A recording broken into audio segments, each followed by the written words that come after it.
Good evening, friends. I'm Pratish here from Pagnan AI. So let us start C programming session where we left today morning.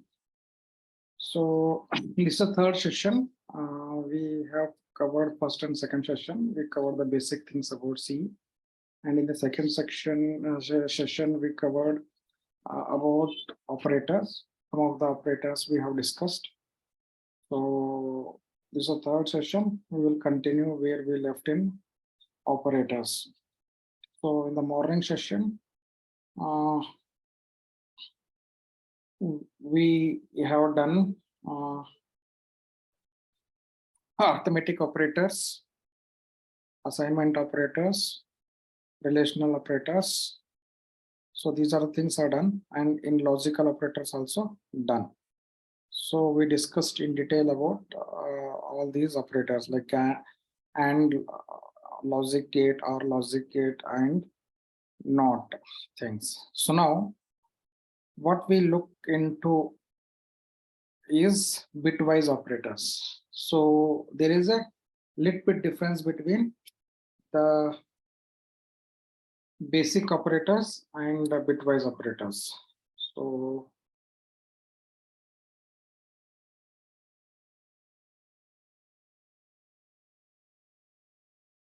what is the difference actually? Let us go through one by one.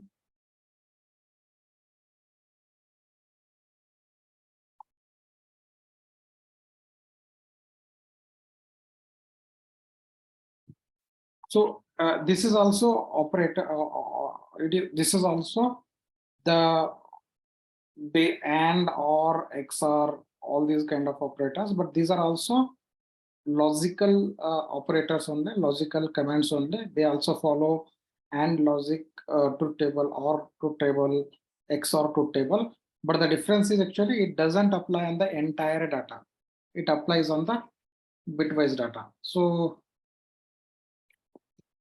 1 minute.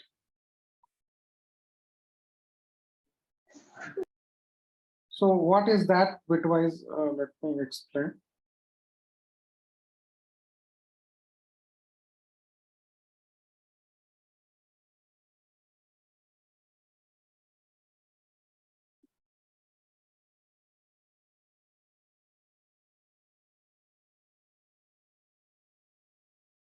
So let us take one example.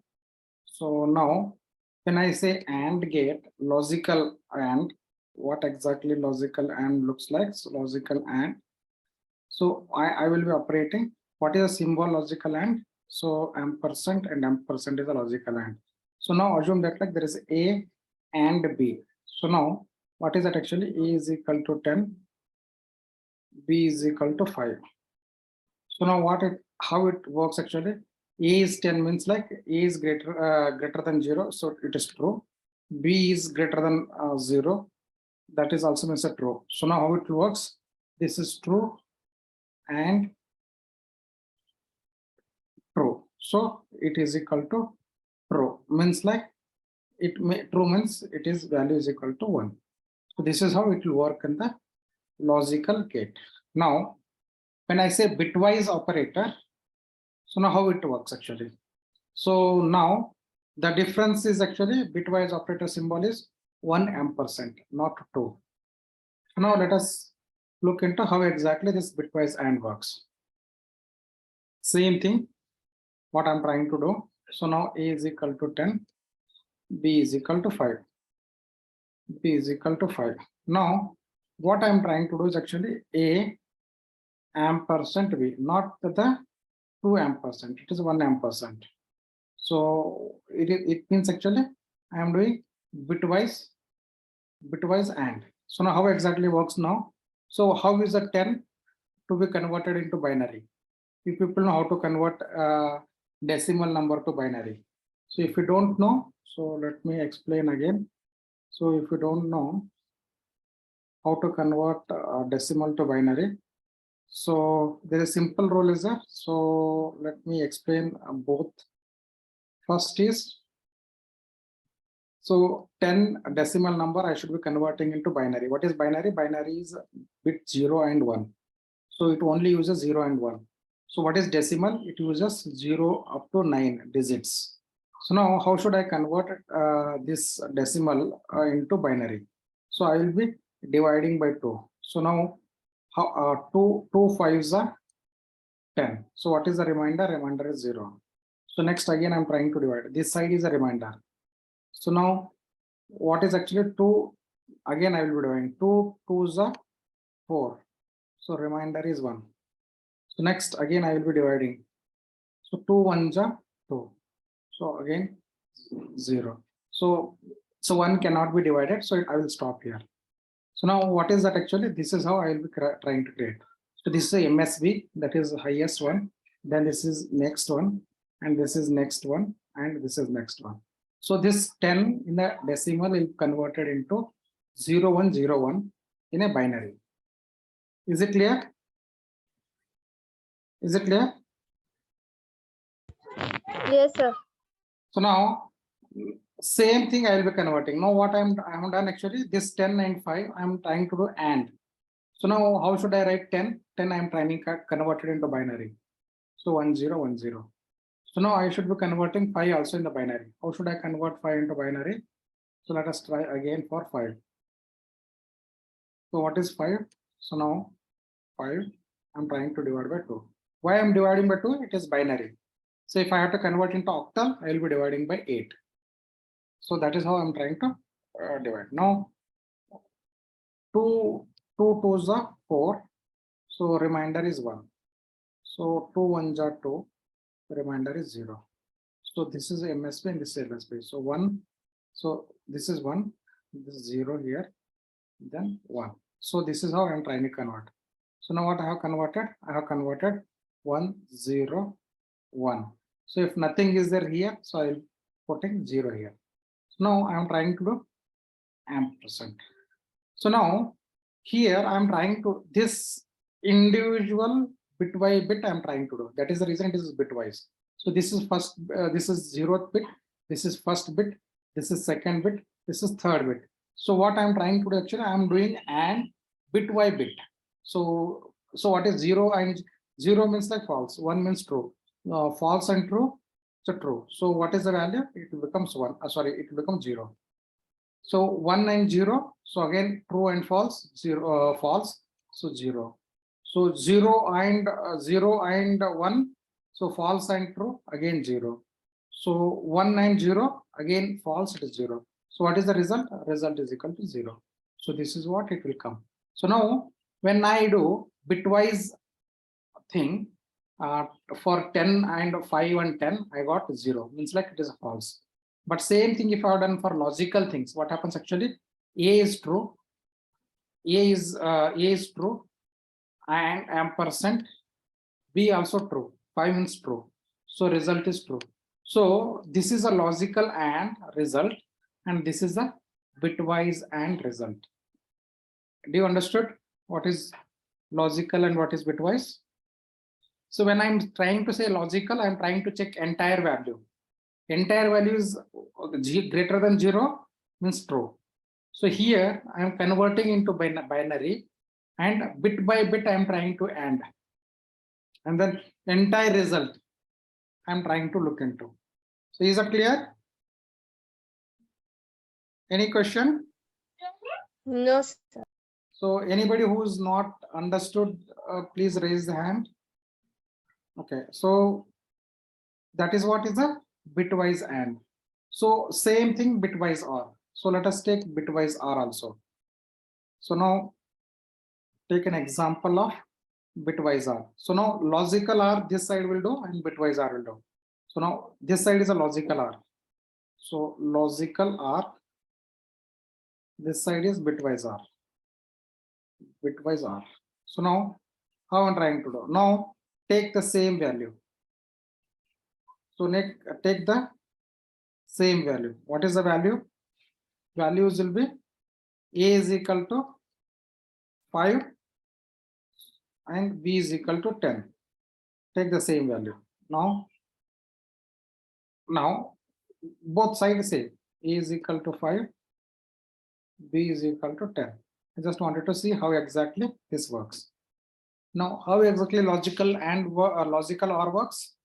A 2 bars B. So A is true because it is more than 5, so it is greater than 0, so it is true. So what is B? B is greater than 0, that is also true. So 2 are true by 2 or 2 is equal to true. True means it is equal to 1. So that is how I got the result. Did you got the logical OR? Okay. Now, how should I do in the bitwise OR? So now I am trying to convert A. I am trying to convert into binary. That is 1, 1, 0, 1. So this is a binary for A.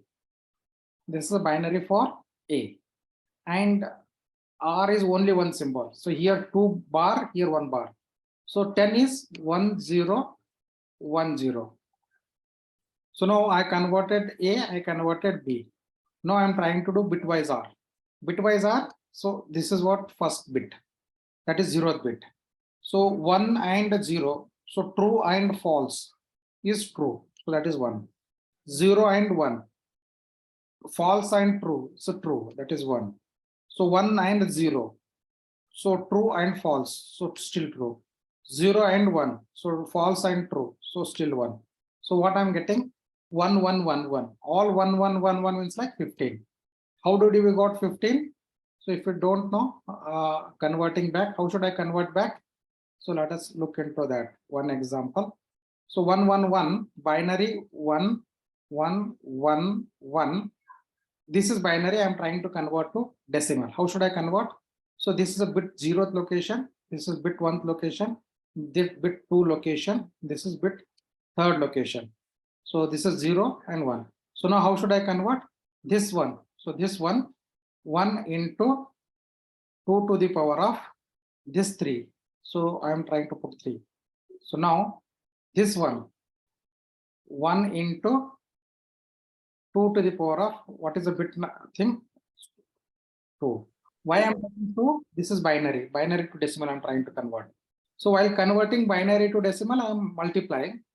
Decimal to binary, I'm dividing. So opposite of that. So now what I'll be doing? I'll be trying to cut out next this one. So 1 into 2 to the power of this is 1. So now this 1 into 2 to the power of 0. So what is 2 to the power of 3? This is 8.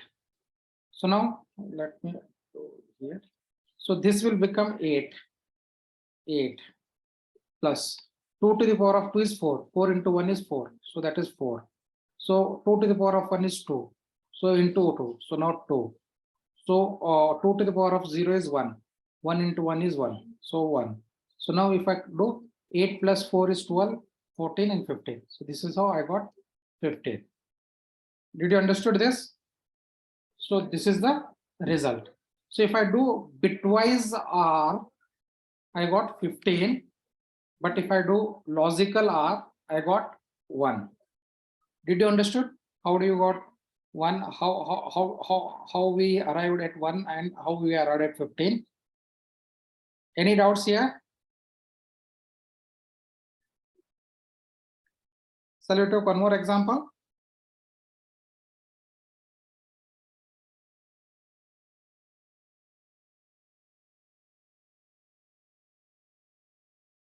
Did we understood?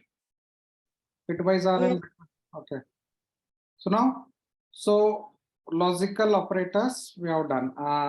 Bitwise AND is done, bitwise OR is done. And another one is bitwise exclusive OR and bitwise complement. So let us look into what is XOR. Okay, so one is OR and then one is NOR and one is XOR.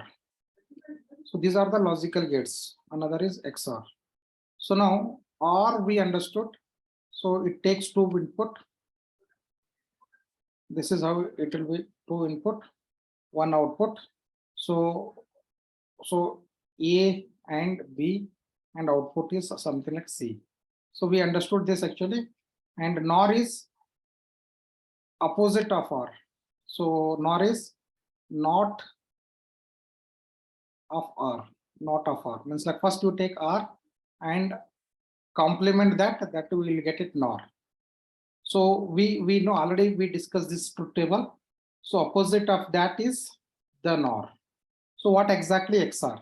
So now what exactly XR? XR also it is something like this. So it also takes two input. So A, B, and C is the output. So how exactly XR? So let us look into XR, A, B, and C. So if A is true, B is true, XOR says XOR of true is false. That false means like F. Okay. So now one is false, another is true. The result is true. So one is this side is true and this side is false. The result is true. So if both false, then also result is false. So let me write somewhere else.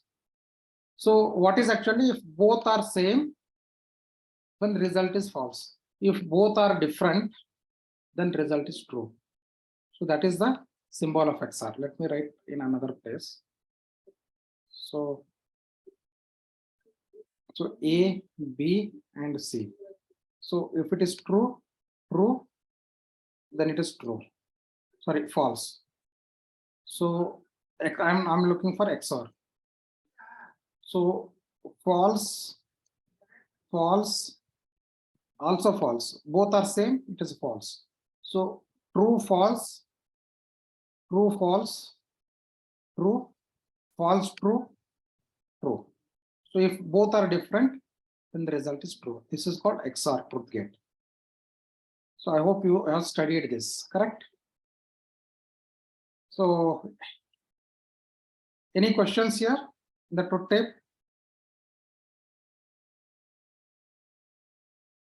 Any questions? So what is important here is actually both are true, both are same. Like if A, B values are same, then XOR of that will be false. If both are same, means like either it is 1 or 1 or 0 or 0, both are same. So false, false or true, true, the result will be false. If one is positive, another is true, another is negative, or one first is negative, another like false, another is positive. In both condition, the result is true. So this is a XOR gate. Any questions here about XOR gate? No, sir. Okay. So I hope you people knows about XOR gates, OR gates, NOR gate, and NAND gate. So all these things are very, very simple. Like since if you have studied the basic gate logics, so you would have understood these all these things. So XOR, OR, NOR gate, all those things. So now what we will do, so there is a operator for each such thing. For XOR, it is a cap.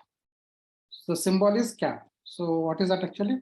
It is something like this actually. So A cap B means like A XOR B. So A XOR B. So let us see that like how the XOR works. So now let us consider A is equal to 10, B is equal to 5. So now what I'm trying to do is I'm trying to convert A to binary. So that we already converted. So what is the binary for 10? 1 0 1 0. That we have done already. So what is the binary for 5? So 0 1 0 1. That is the binary. Now I am trying to do XOR. XOR is this symbol. Now this is a bitwise. This is a bitwise. Means like first 0 or 1. So both are opposite. The result is 1. 1 and 0 both are opposite. Result is 1. 0 and 1 both are opposite. Result is 1. 1 and 0 both are opposite. Result is 1. So then what is this 1 1 1 1? It is a 15. So this is the result of bitwise XOR. So any doubts? Anybody not understood this?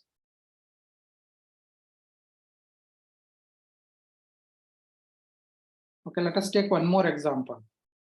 So now assume that like it is 15 and now B is 5.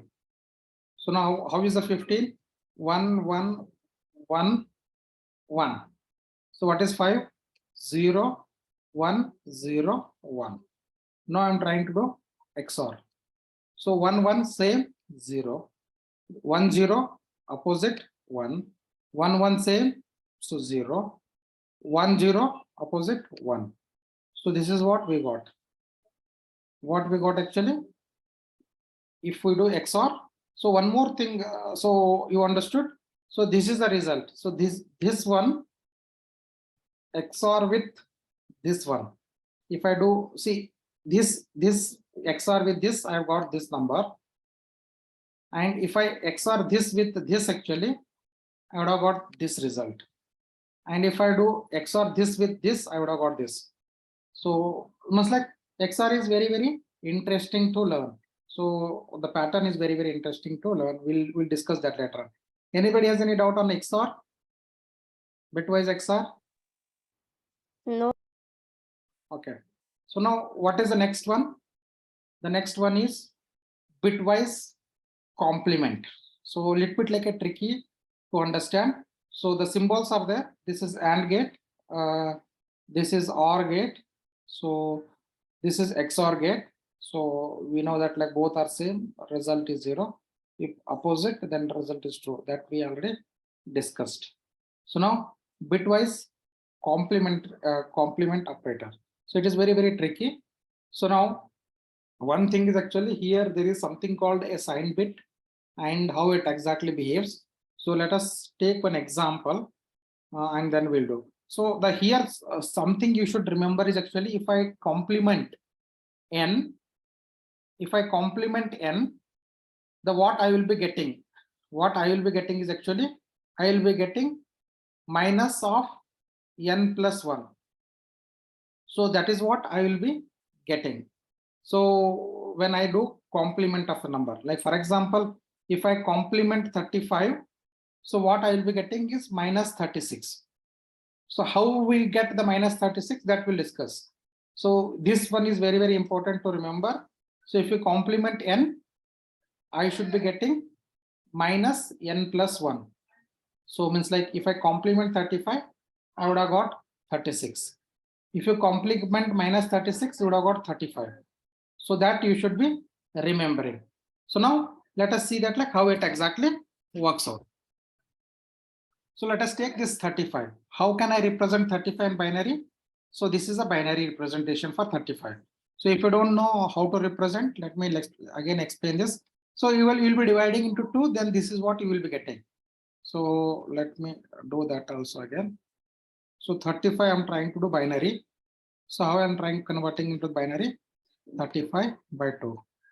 So now, so how much actually? 15, 16, 17. So 17 is 34. So 1 is the remainder. So again, so it is 8, 16. So 1 is a remainder.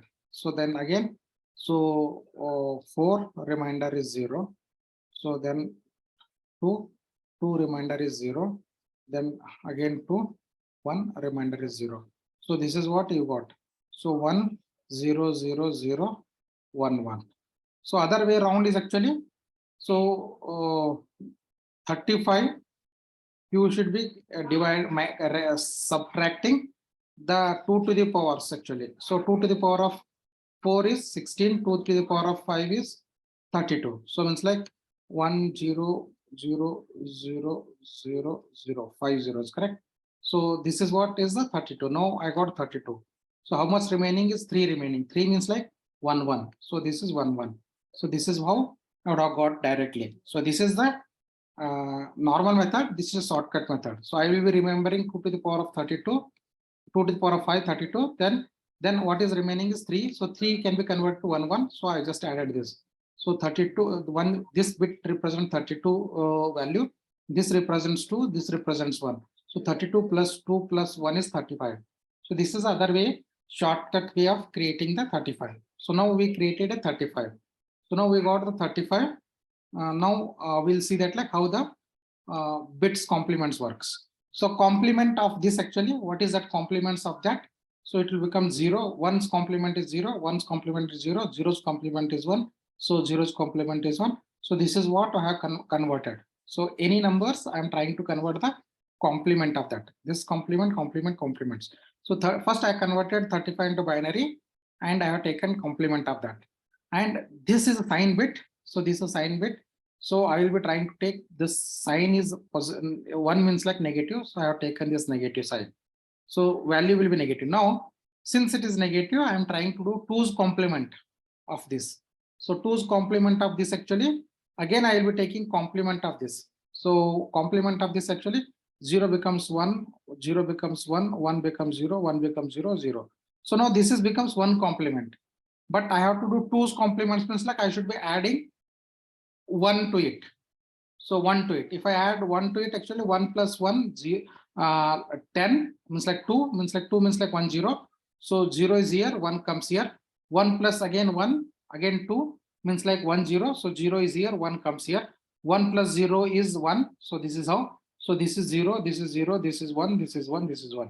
So and whatever the negative sign, I am trying to put here negative sign. So what is this value? This value is actually 1, 2, 3, 4, 5, 6. So 2 to the power of 5, correct? So is actually 32. This is 4. 32 plus 4 is 36. 36 with the negative sign. This is how I got the one's complement. Like so, negate. If I do the negation, the bitwise complementation, that is what I will be getting the minus value.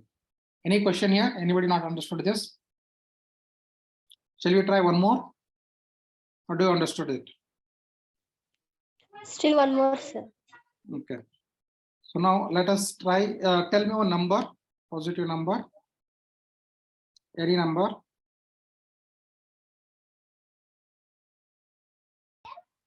42. Okay, so how should we convert 42 into binary? So first is 2 to the power of 5 is 32. 2 to the power of 6 is 64. So now 64 is not possible because it is 64 is greater than 42. So 32 is lesser than 42. So then 1 0 0 0 0 0 5, that is a 32. Now how much left out? 10 is left out.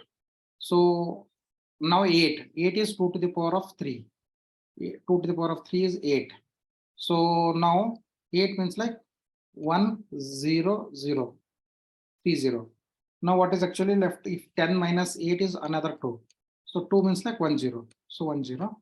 So this is how I'm trying to convert this 1 0, this 1, this 0, this 1, this 0. This is a 42 in the binary. Is that clear?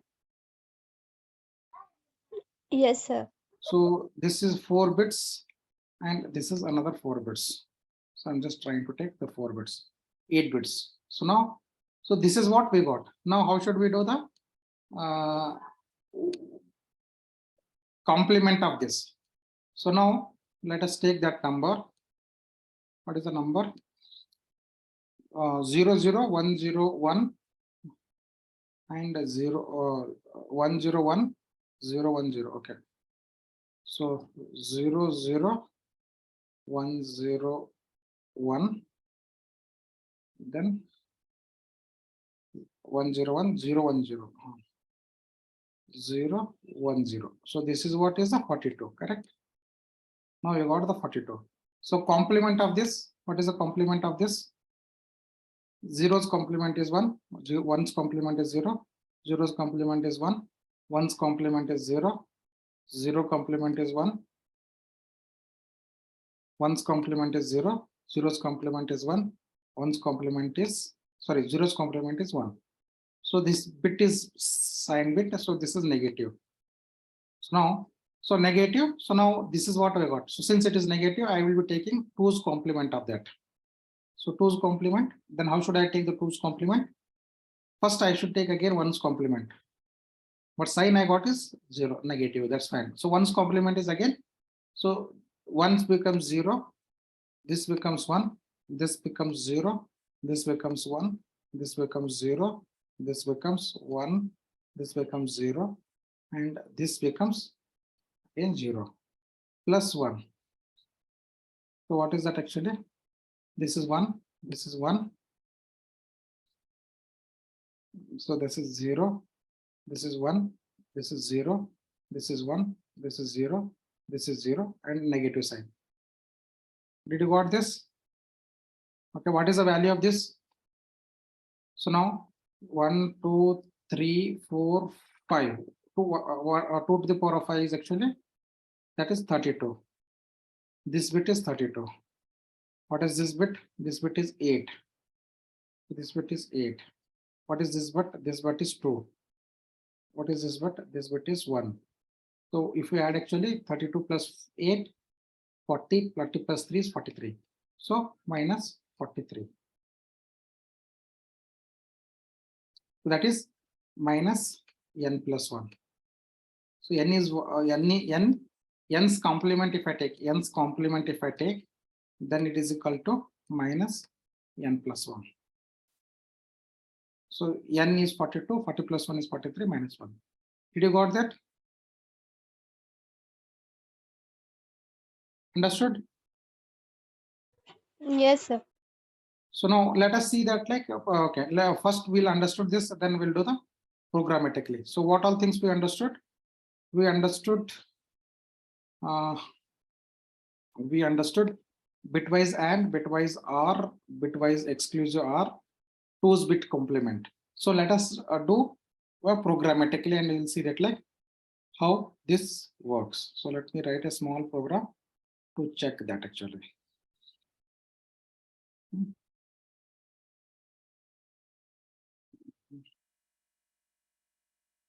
Okay, let me go back to bitwise operator.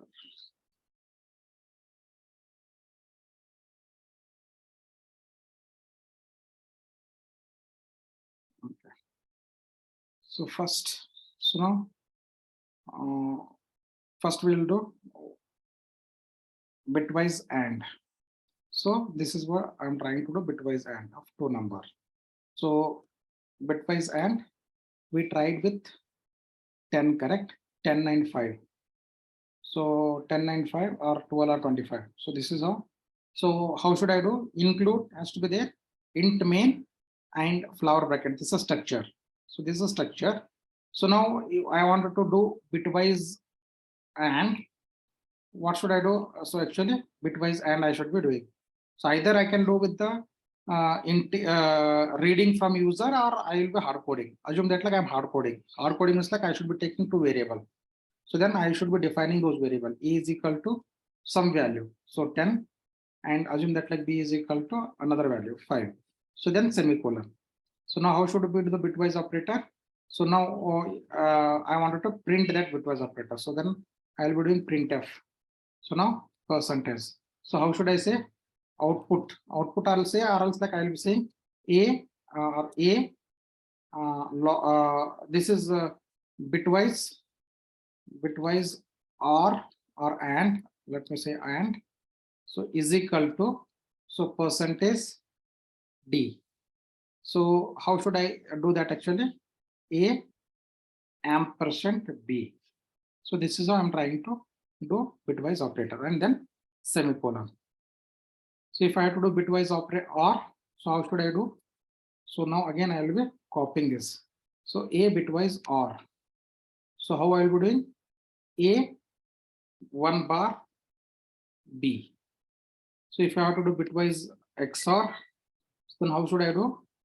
I will be doing bitwise here XOR. I'm trying to say A cap B. So cap is, so A cap B. So this is how I'm trying to do bitwise. So I'm trying to remove these things. So easy to write now. So first I have written a skeleton, the initialize to variable, and I'm trying to perform one operation by another operation. Fine. So bitwise or, bitwise and, bitwise and XOR. So any question? So I'll be running it. So if you wanted to print the result into the next line, then /n. So I want, because this is doesn't look nice, correct? So I'll go with /n. So this doesn't look nice, so I'll go with /n. So bitwise and, so that we already looked into. Any question here? Any doubts, any question here? So bitwise OR, bitwise AND, bitwise XOR, any questions? No, sir. Okay, you can cross verify that. So next one is actually the complements we are trying to do. So let us do the complements also. So let us look into the complements of the number also. Let me go back and print same thing. Only thing what I'm saying actually, this complement signal I'm trying to take it. That's it. So the complement signal I'm trying to take it. So I'm trying to print that. So now 35's complement is minus 65, 36. 34's complement is minus 35. So like that, we will be getting the result. So 35 minus 36, 34 n minus 1. So other side is actually minus 12. So it will be incrementing other side. So plus 11. So minus 11 is plus 10. So that is how one's complement will be performed. Any questions here? Any questions on the one's complement? Bitwise OR, bitwise XOR, bitwise AND. So one's complement. So now two more thing left out here in the thing, right shift and left shift. So what is the symbol for right shift and left shift? There is a symbol for right shift, bitwise right shift and left shift is this is a symbol actually. So this symbol is actually shift the right side. So this symbol is actually shift right side. So where this arrow mark is there, that side you are trying to shift. So this arrow mark. So how exactly this shift works actually? Like let us say that like I'm trying to do 10. So shift by 2. So if I say 2, so how exactly it works? 10 is 1 0 1 0. So now what I'm trying to do is actually this is the 4 bit. No, so I'm trying to do so 1 2 3. So 1 2 3 4 5 and another 6. Now, so now this was 4 bits. So this one is shifting here. So this one is shifting here. So this one is shifting here and this one shifting here. So new value will be 0. New value will be 0. So I will be getting, this is like if I shift by 2, then this is the result. So other way around. So let me do that other another thing 1 0 1 0. Now I'm trying to shift this side by 2. Then what happens? So now, so this one will be discarded. This also will be discarded. And this 0 will come here.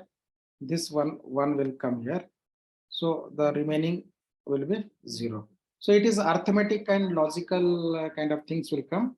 So if it is arithmetic shift means like, so if it is a positive signal, then a positive signal will come. If it is negative means like you will be getting the negative value. That's it. So right now don't confuse it actually. We just do 0, replace with the 0 0. Any question? Anybody not understood this shift operators? So any questions? Any questions on the shift? No, sir.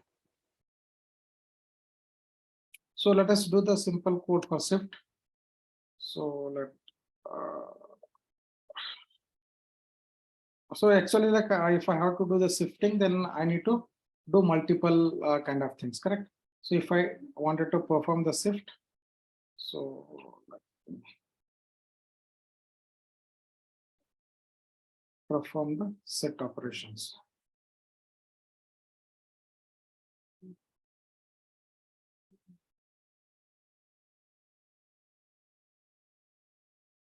So I have not explained you the for loop. Like let me explain the for loop and then we'll do the shift operations.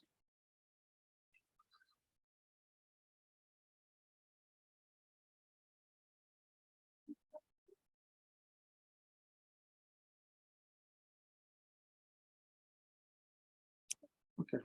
So any questions on the and or bitwise and or shift? So I will explain this after explaining the for loop. So any question?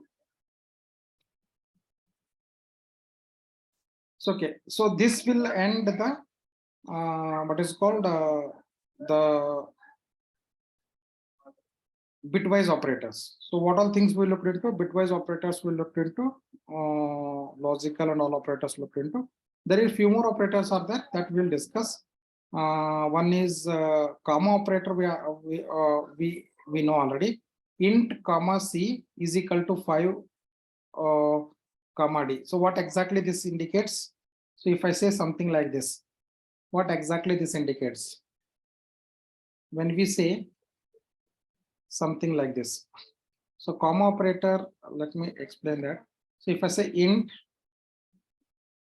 a comma b, that we know both are int, correct? So if I say is equal to 5, then d. So what exactly it indicates? So there is int a and there is a int c. C is assigned to 5 and there is a d. It's like in one single line, I am trying to define 3 variables. So using comma operator, I can have any number of things. I can define that. So that we already know it actually. There is no need to explain. So we can have any number, like, so if comma is a separating. So what you're saying that like, so I can define, instead of saying that like int a, then next line int c is equal to 5, then next line int d. So instead of that, like using comma operator, I'm in one single line, I'm trying to define all those variables. Is that clear? So that is a comma operator. So then one more operator is called size operator. So what exactly size operator? It will give the size of the variable.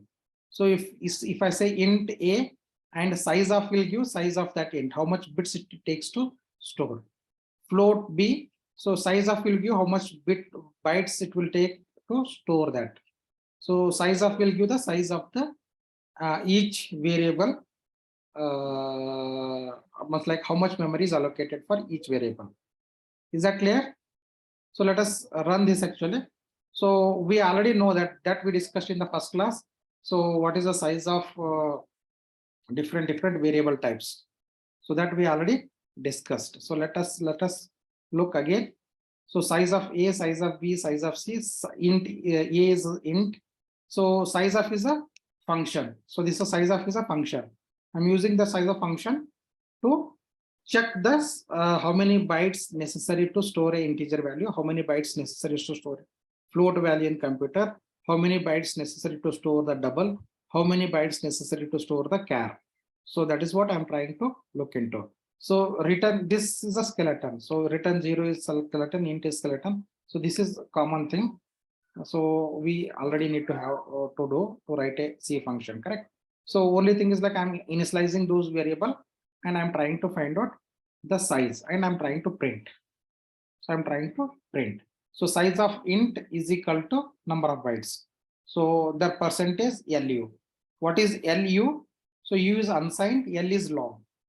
L means like long. Long means like int is twice the size of the int. So means like int is taking 4 bytes, long will take 8 bytes. So U means like unsigned. Unsigned means like there is no sign bit.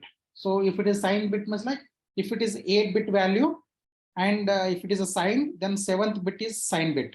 So only up to 7 is used to value. So if it is unsigned, all bits will be used for value.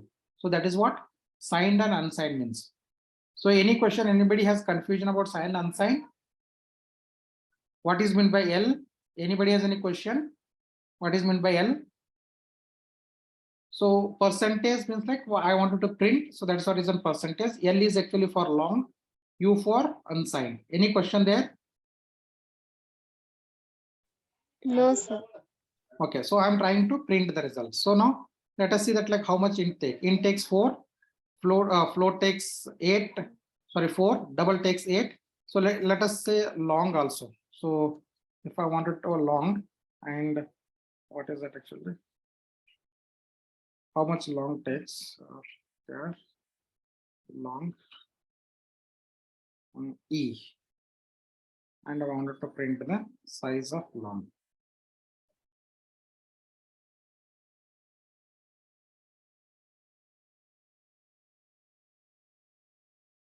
So you can check the size of long, 8 bytes. Okay. Any question? So you can check actually how much bits needs each kind of variable. So float is checked, double is checked, int is checked, char is checked, long is checked. Any questions here? So the size is done. So this completes the basic operator kind of things. So if you have any doubts, let us discuss. We'll take 5 minutes break. So after that, we'll be discussing the if statement, if else statement. Then we will also discuss about the for loop today only. And then if we have a time, then we'll do a lot more programs there. So fine, we'll take 5 minutes break, then we'll start.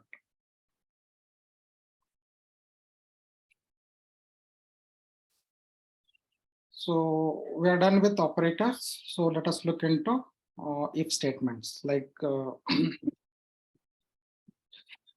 there are two kind of if statements are supported. So if else, if nested, if one those things. And there one more thing is conditional if actually, and there one more thing is there actually switch statement. We'll discuss one by one. So these are the three kind of things. Like one is if related kind of statements, another is switch statement, another is the conditional if statements. These are the three kind of if statements supported by C programming language. So we'll see the basic if statement, how exactly structure looks like. So basic if statement is actually, first we'll look into what is this if statement or conditional statement means what. So far when we are trying to execute program, so even if you see this program, so program is executed line by line. So first this will be executed, then this will be executed, then this will be executed, then this will be executed. So this is called sequential execution. So sometimes what we want is actually we don't want a sequential execution. So depending on certain kind of scenarios, we will be trying to take another path. So maybe we want to take one path instead of another path. So for example, if the condition is something, so assume that like I'm trying to check if A is greater than B. So if A is greater than B, so now if A is greater than B, then I will be taking this path. If B is greater than it is false, then I will be taking this path.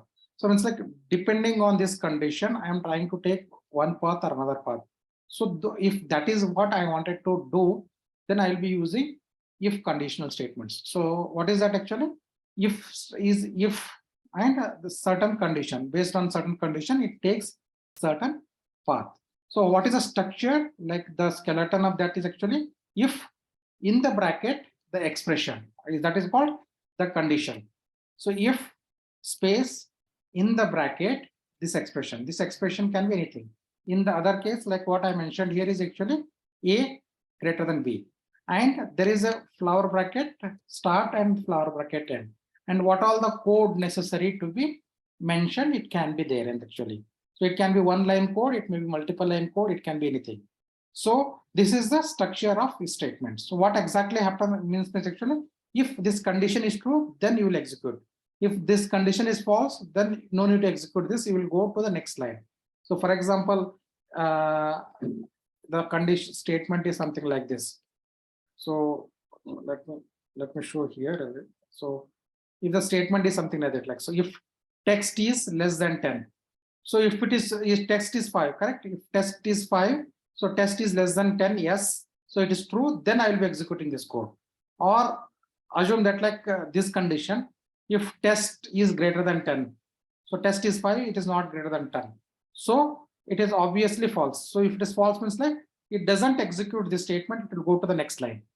So next statement. So for example, if I am writing something like this, so what exactly happens actually? If so, assume that like A is equal to 5, B is equal to 10. So I'm trying to do something like that. So if is the keyword, then space, then the bracket. So what is I'm trying to do? If A is greater than B. So now this is a condition. So then flower brackets. If it is true, then I will be executing. What I will be executing? I will be printing something A is greater than. Else, what I say, I won't be executing this, I will be coming here. So I will be coming here. So if this condition is false, so it won't execute this, it will come to this and it will execute, come out of the for loop. That is the meaning of if statement, conditional statements. Any question here? Anybody not understood what is this if conditional statement? Let us try with one a simple example. So let me try with a simple example of if statement.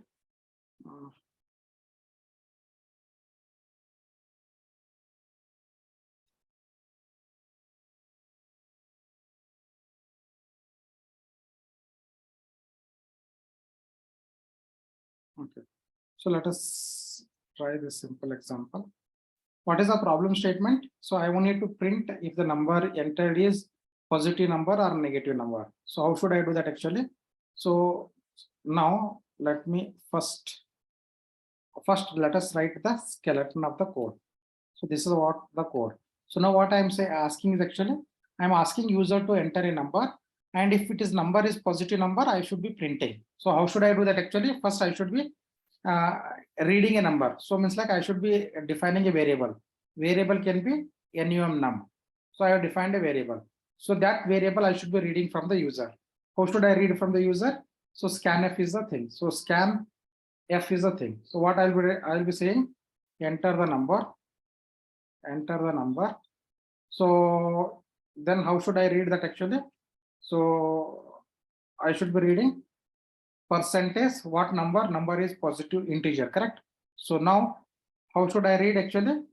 Ampersand of num, because ampersand is necessary to, num is a variable. So num is a variable, in front of that ampersand necessary to, because I need to read the value into num.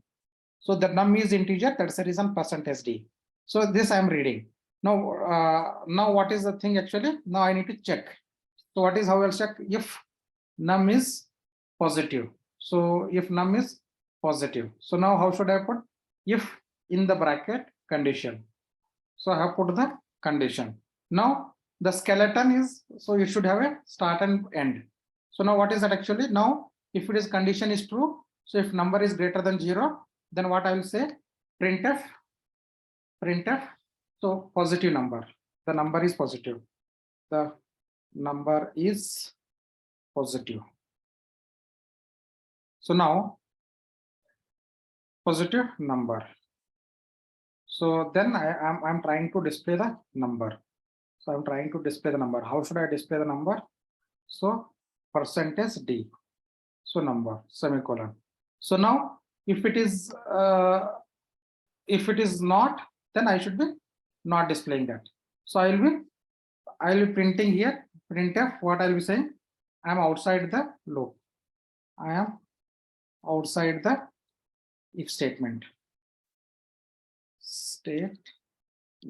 So now what my intention is actually, if it is a positive number, so it should print a positive thing. If it is not a positive number, so see, it will just print the I'm outside of things. So fine. Any doubts here? So let us execute this statement. So you should not forget putting semicolon here. So every statement. So everything. So any questions here? So let us run it actually. So I'm trying to give number 4. I'm trying to give the number 4. So I'm trying to run the 1 minute. The number is positive, correct? So fine. Any question?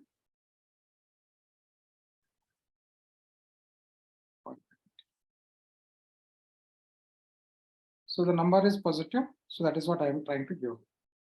Any doubts?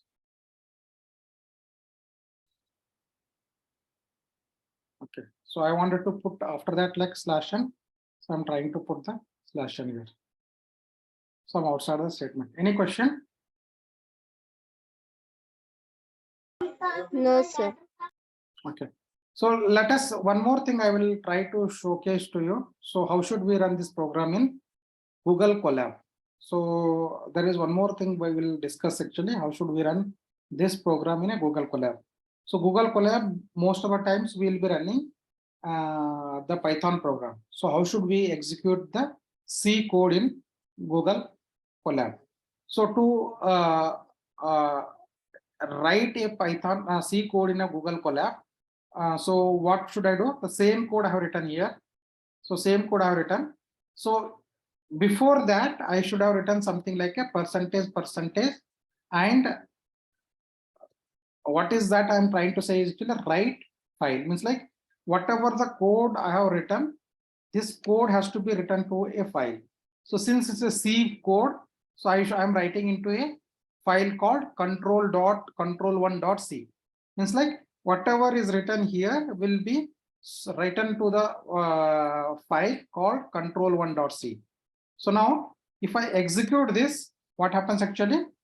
I am trying to create a C file. So I am trying to create a C file. So now this C file is 1 minute.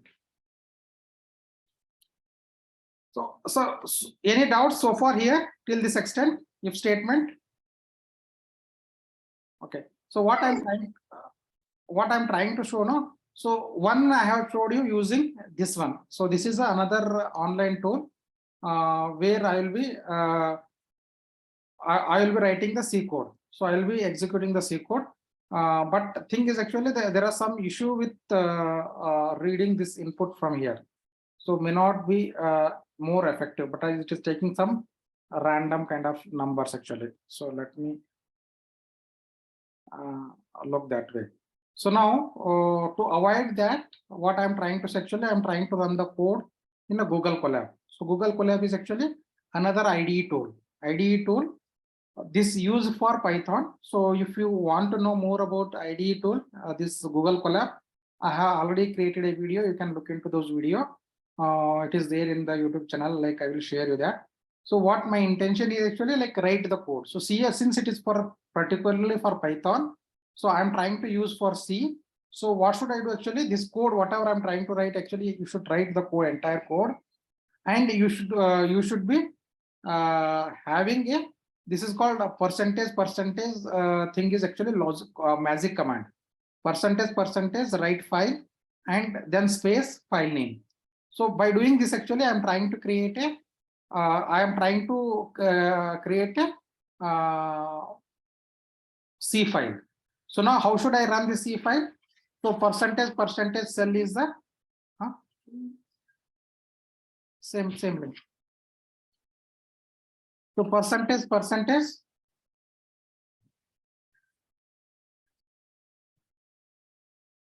cell means like cell. What is the cell actually? Command prompt. I just wanted to look into. Now then it will convert into shell.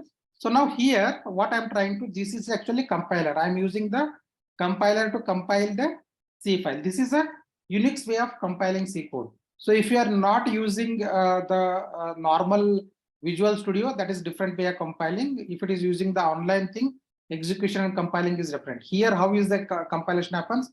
When you say right here, when you start executing, automatically compilation is happened, automatically execution happens actually. But in this case, if you wanted to have compile right here, so I have written a free C file, then I should be compiling it actually. So how should I compile?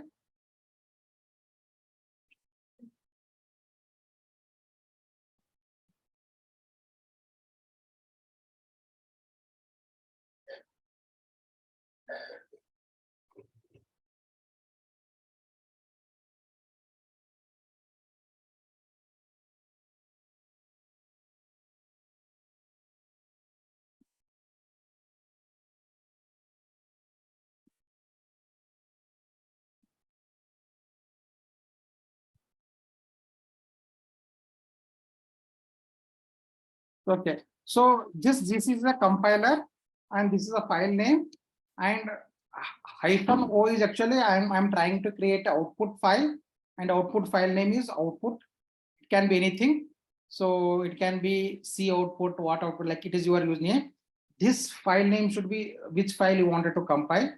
So I'm trying to compile the C file, so that is file name, and this is the compiler. So I'm using the compiler. So thing is like I'm using manual compiler. So that is manual. So I'm using, this is a compiler. This is open source compiler. So now the file name hyphen o output. So now output is created, and then to run that output, so I will be doing /output.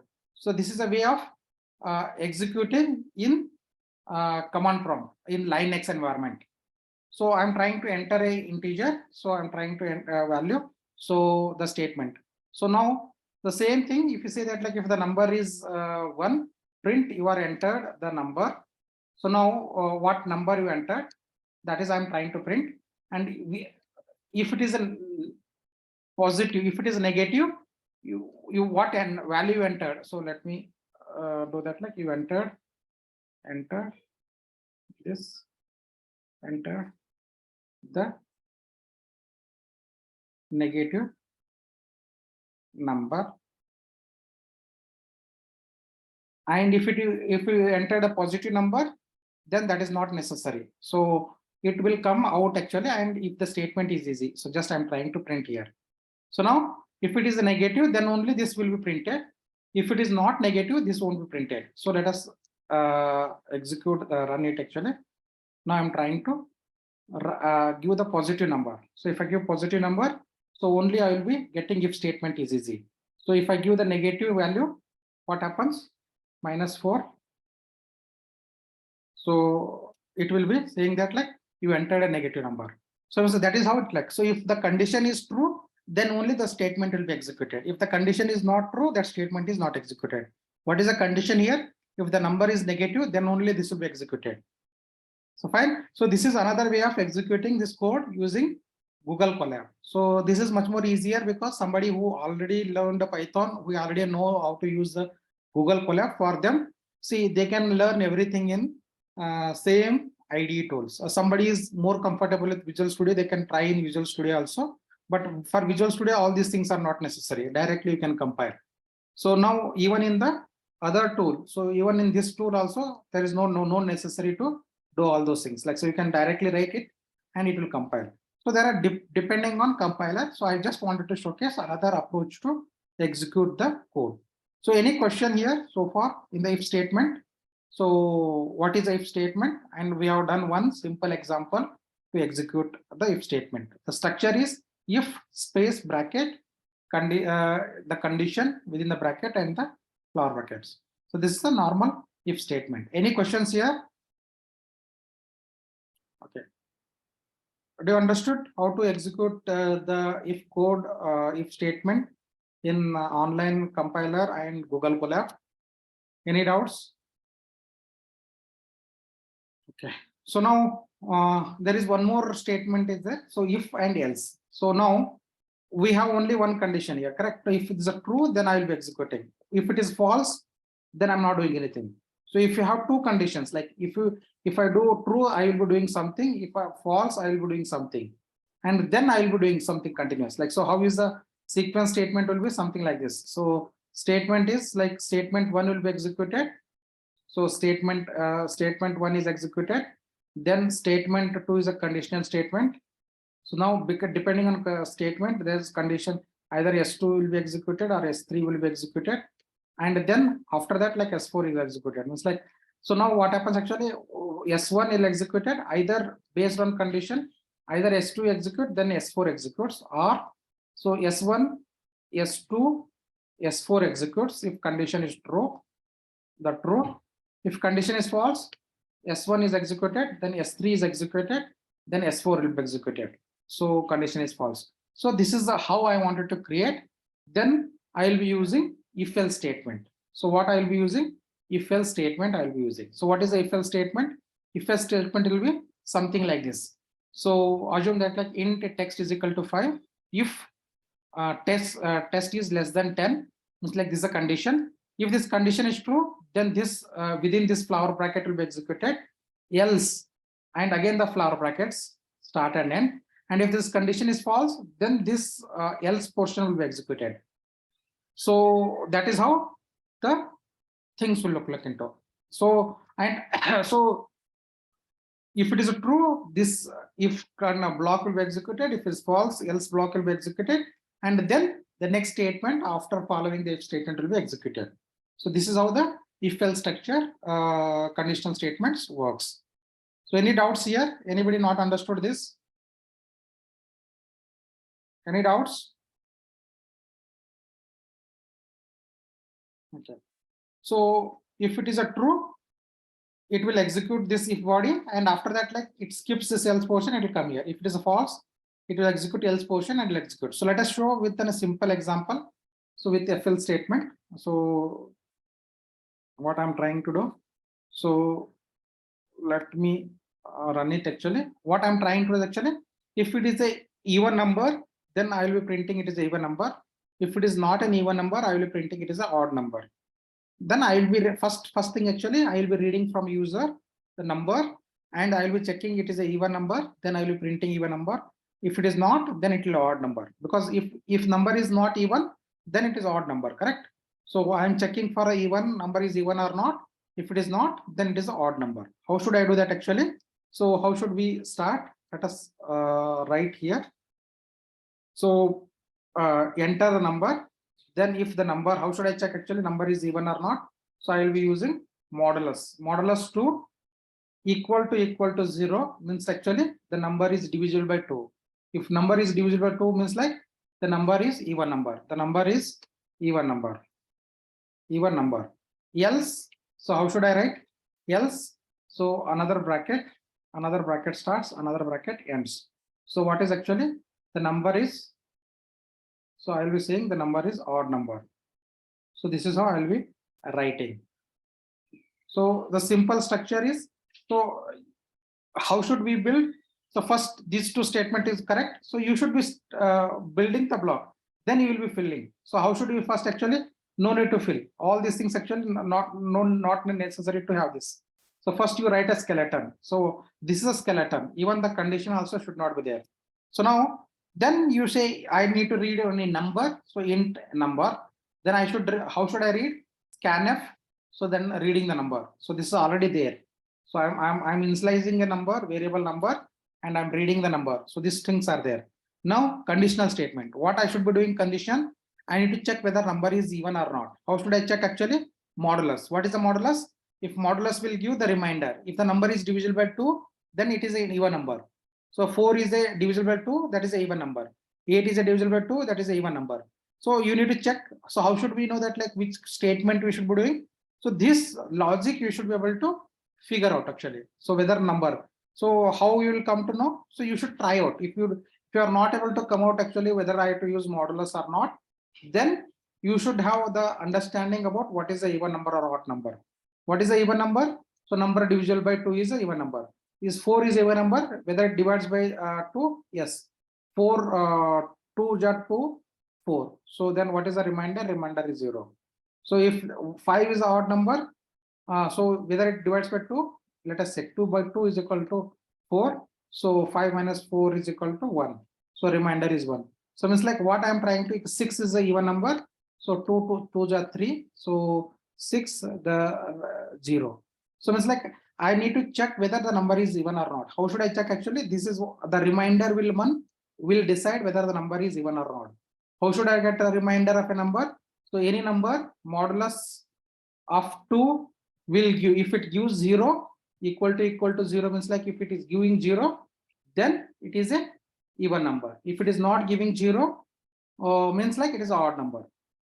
Is that clear? So now this you should be able to figure out, and if you are able to figure out, then okay, now if condition modulus 2, if it is equal to 0, then even number, then I should be printing the number is even. Else that is not a even number, so I should be printing this. This is how you will be writing the structure. Any question? Hello, any question?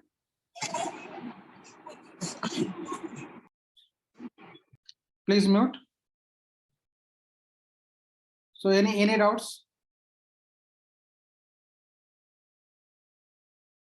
So okay, let us try to run in my Google Colab. So same thing I have written here. So include std dot, that is include is necessary, int main. So this skeleton I'm not repeating again and again, because whenever you are trying to write, you this first the skeleton you should be writing. So this portion you should be writing without remembering anything. First you should be filling the skeleton. So that is very easy. Then you should be reading the value. So means like for after that you should be writing this thing. So int number, then print read the integer, scanf, this is necessary. So I am trying to read the number. Then conditional statement is necessary. In that conditional statement, first if block, then else block, then you start filling if block and else block. This is how you should be writing the code. So now I have written the code. So now I wanted to run the code. So in the Google Colab, and if I enter the number is 4, then it will say it is a even number.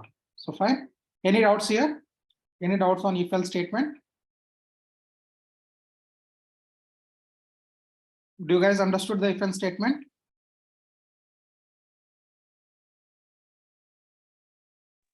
Yes, sir.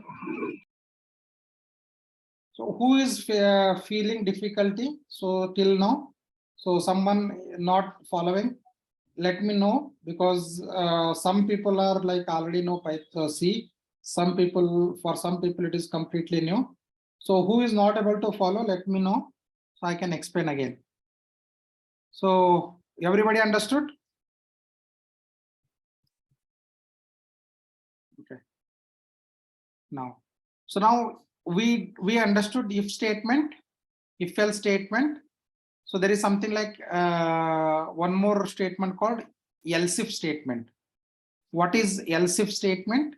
Let us look into what is. So now assume that if you have multiple conditions, so assume that something like this. So if your academic score is how is the grading? So let me see that like our academic score is less than 60, then second class. So 60 to 70 is actually first class. So and 70 and above is actually distinction. So something that like a three condition. So now how should I check actually? First I should be checking if score, assume that like if score is greater than 70. So then it is a distinction. So else, so there is no one condition. Again, I need to decide whether it is a first class or second class, two more condition. So then else if again I will be checking. Else if, what is that actually? S is greater than 60. So if it is greater than 60, then it is first class. So else, then last is second class. So like that, if it is multiple classes is there, I need to have one more. Like, so I cannot fit into if, because three things is condition may result into multiple things. So either it may be say above 70 or 70 to 60, so less than 60, something that like no. If that is a condition, then I need one more thing. So we need if and something called else if. So else if and else, there is a difference. So what is that actually? If I say if and else, so the condition is only one times. If this condition is true, this will be executed, else it will be executed. So when I say else if also, here also one more condition. So now if this condition is true, then it will execute, or else there is one more else. So it will be executing else statement. So the structure looks like something like this. So let me go back to here. I don't have structure here. Okay. Okay. Skeleton will be look something like this. So skeleton will be, I will write it here.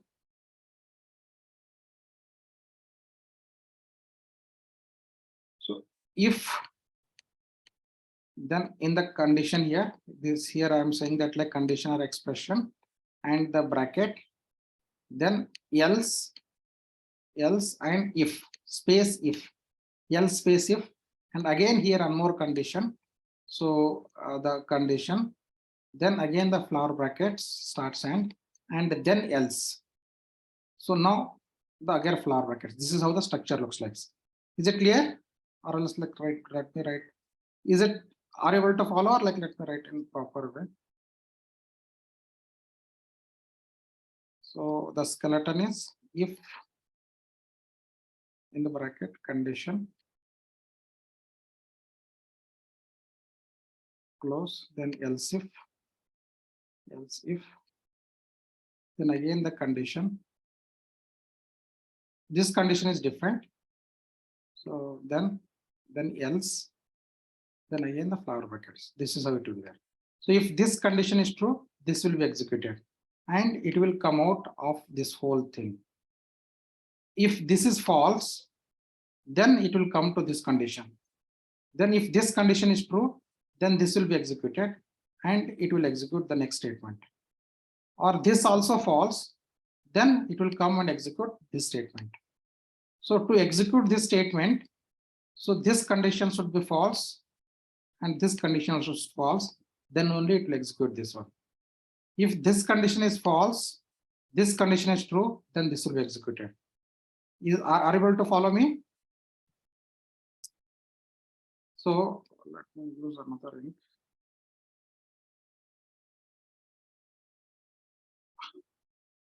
So if this condition is true, if this condition is true, then this will be executed. If this condition is false, and then only it will check this condition. Any questions here?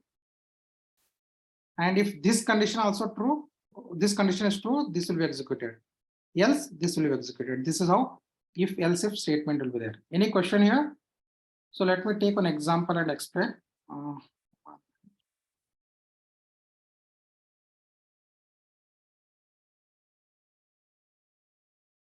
Okay. So I'm trying to enter two number. So I'm trying to enter two number, and I'm trying to check if number two are equal, both are equal, then this will be executed. So if both are not equal, then I'm checking number one is greater than number two. Else, if it is correct, then this will be executed. No, then this will be executed. Like for example, so first, what is the first condition? First condition is this condition, if number is equal to or not. So if both are equal, then this will be executed. So else it won't be executed. So it will come to the second condition. What is the second condition? Number one is greater than number two. So this will come only when this is false. If the first condition is false, then only I will come to here. So if the first condition only true, then I will be execute and I'll exit out. If it is a false, then I will come here. So if this is true, then I will be executing this. Else, I will be coming to the else portion and I will execute this. Is that clear? So let us see that like how it exactly works. So now I'm trying to run the code. So for example, I'm trying to enter two number. So if I enter both number equal 4 and 4, the only first statement will be executed. The result is this one. The result is 4 equal to 4. This is what is executed. So let me say it is a result 1. I will say result 1. This I say result 2, and this I say result 3. So that like we know that like which statement is executed. So now if I give 4 by 4, result 1 will be like it will be printing both are equal. So result 1 we got. So now if number 1 should be greater than number 2, means like if I enter 4 and 6 and 4, then I would have got the second statement because both are not equal, correct? So first number, if I make more 6, second number is 4, then the result will be executed, means like this condition will be executed. So if I do the second number is more than the first number, then let me do that like, so 4 and 6, second number is more than the first number, then the else portion will be executed, because since it is not equal, so this is false. Then number 1 is not greater than number 2, so this also false. So it will come and it will execute the result 3. Any question here? Any doubts? Do you understood if else statements? Any doubts?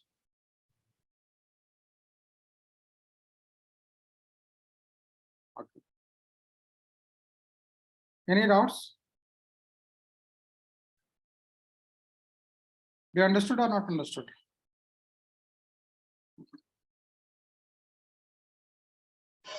Understood, sir. Okay, the next one is actually nested if. Nested if means like I can have any combination. So for example, if and in the condition and else something. So I can have in between another if statements, or here also another if else statement, or else if statements, if else statements. So it's like any kind of combinations, because instead of normal statement within block also I can have one more if else statement. So like for example, if I want to show here, so if you say this example, so now this is the first condition. So here in the, see, this is the first condition. Let me show that properly. So this is a condition. This is the inside the if loop, the true condition. So it is not in us inside again. I have another if else statement. So such nested is also possible. So what exactly happens? It will check this statement. If this statement is true, then only it will come here. If this statement is false, then it will come here. So you assume that like the statement is true, then it will come here. Again, I am trying to check is equal to, then again this condition is true, then I will come here, or else I will come here. So this kind of a combination of if else combination nested things is actually nested if else statement. We can have any kind of, so instead of if else, actually if else if also can be possible here. So thing is you can have any kind of nested if else combinations that is also supported in C programming language. Any question? So let us see that, like here I'm trying to execute it and I'm trying to give the value. So if both are 4, both are 5, then so first statement is greater than or equal to, so is 5 is greater than or equal to 5? Yes, both are equal. So this is true. Then it will come. So again, number of both are equal. Yes, both are equal. So this is what it will print. So this is what we got. So result is 5 equal to 5. So depending on this kind of if else statement is possible. So any doubts here? So what we covered is actually if else we covered, if else if we covered, nested if else if statements are covered. Any questions? Any questions? Okay. The next thing is there are two more things are there. One is a switch statement, another is a conditional statement. Let us look into switch statement.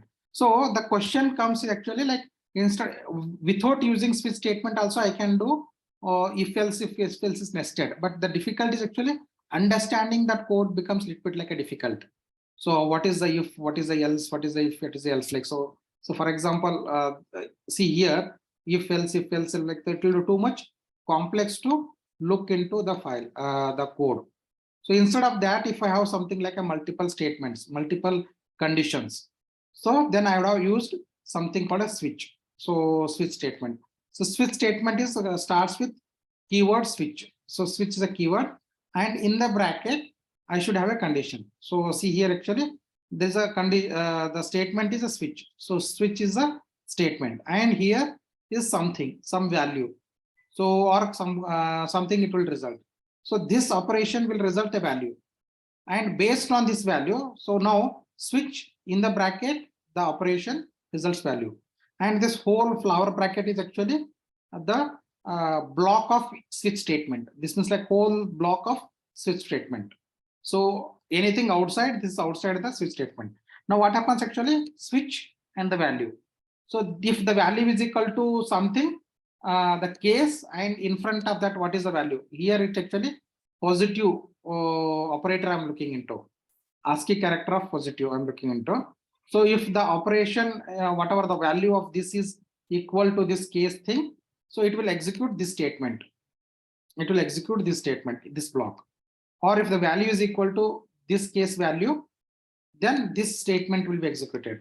If the value is equal to this value, operation value is equal to this one, so depending on which case value this operation value, like whatever the condition value is there matches, only those block will be executed. And one more thing is after every block, after every statements, you should be ending with break. Break means like after you executing this, actually you should come out of the switch, or else like it will keep on executing the next statement, next statement. So when it comes to here, and then it will execute this, and then it will break out, means like it has to come out. So first initially it will come here, if it matches here it will go here, it will execute and break, it will come out of that. So this is how it looks like. So for example, if I say is a 4, so now value is 4. So if I say case is equal case, the value is 4 here. So now it will execute this one, and then because of break it will completely come out of the switch statement. So this is how the switch statement assume that, like, so if value is 6 actually, then another case, if case is equal to 6, so it will execute this statement and break, then it will come out of the switch statement. This is how the switch statement works out. Switch statement is multiple condition. So this is one condition, so one check, this is second check, this is, so one is actually this is where I am trying to check the value, and depending on the value it will either go here, either it will go here, either it will go here. So that is what the switch statement does. So for example, so single expression, the value, if it is value 1 equal, this block will be executed. If value equal to block 2 equal to the value of second thing, it will execute this. So after break means like it will come out of that. So it won't execute the next thing. So after executing this block, it will come out and execute the next statement. So that is how the switch statement looks like. So any question here? So let us look into one code and we will understand how exactly switch things. So what I'm trying to do actually, I'm trying to ask user to enter the operators, either plus, minus, star or something. I'm asking user to enter the operator, and depending on the operator, I am trying to take the different path. So first what I'll be saying, so since I need to read the operator, so what I'm saying, this operator is a character value, correct? So char operation I have defined, char operation, that is a character thing. And now I need to read two values. So two values to perform on this operation, correct? So operation, so I'm reading two values. So double n1 and n2 means like two values I'm reading, n1 and n2, or it can be integer if you just wanted to enter an integer value, or if you wanted to enter a float value, it should be float. So I am assuming double is a float kind. So n1 and n2 means like now I'm trying to read two operand, so two values. So I'm reading the operator, then I'm reading the operand. I'm reading the operand. So now what I will be doing, I'm trying to create the switch statement. Switch, if the operation is positive, so the case positive. So this is a character, correct? Positive, it will come here. So what is actually this is positive means like I should be doing addition. So what I should be doing, n plus 1 addition I'm trying to do, n plus 1 addition I'm trying to do. So I'm printing the value, each value, plus I'm trying to do operation, addition operation, and then I'm trying to break here. So if operation is equal to minus, then I will be coming here. So I'm printing the value, and then I'm trying to say difference about the number, and I will be coming here. So if the operation is star, is a multiplication, I'm trying to do multiplication. If the operation is division, I will be doing division.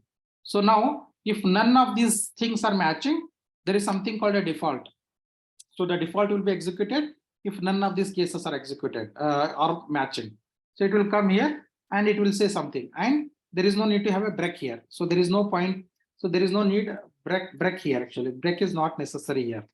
So and one more thing is, after every case there is a space and the value and then the colon. So default also there is a colon. So that you should be matching, and for after every case there should be break. After every case there should be break. So for every statement there should be semicolon. These are all things you should be noting down. So now let us see that like how it will be executed. So now I'm just stored the value. So now what I will be doing? So I will be giving operator. What operator I wanted? I wanted minus. So means like I wanted to negate. So then what value I wanted to give? So 10 and 30. So 10 minus 30 is minus 20. So minus 20. Like so, this is what negation. It goes to the switch statement. What is that actually? It goes to the this statement because I have given the negative. So it comes here and n value, n minus 1 value, and it will be calculating the subtraction. So let us try with the another operator. So if another operator, if I'm trying to give, so let me give the something like a star operator. So now I'm trying to give two values, 20 and 30. So what is got actually star operator? Means like it came to this matches this case statement and this will be executed. So let me try with another one. So it's like, so this by doing switch actually you can create multiple combinations like conditions. And let me do that like division. So now, so let me 1 minute. So division I'm trying to enter. So 20 divided by 5. So this is what I got. So this is how I am trying to perform. So switch statement is essential because so many conditions. There is a 1, 2, 3, 4, 5 something. No? So because of that kind of things, it is far better to use a switch statement, and it is only one value. There is one value is there. No? Depending on value, I'm trying to look into. So that is much more easier for using the switch statement. If again multiple different condition is there, then switch statement is not necessary. We should be using if else statements. So means like instead of value, if again one more condition, then we won't be using switch statement. Any question here about the switch statement? Any question? Anybody not understood how the switch statement looks like? Any questions? So switch expression case constant. So these are all constant value, correct? That you should remember. Constant is like individual value. There is no expression here. So expression, the result, if the result equal to constant one, then this will be executed. If result is equal to constant two, then this will be extracted. So default means like if none of the matches, then the default will be executed. So this is the syntax of switch. Any question? Because this is a block statement, flower bracket is there, and switch space has to be there because this is switch is a keyword. In the bracket, I should be giving the expression. So any question? Any doubts here on the switch statement? Do you guys understood? Okay, so what we'll do now? We'll take 5 minutes break, then we'll come back and we'll do the looping statement. So if there is no doubt, we'll take 5 minutes break, then we'll do looping statement. 7 o'clock, we'll again assemble and we'll start doing looping statement. When we complete the looping statement, when we do the programs, then we'll end the session.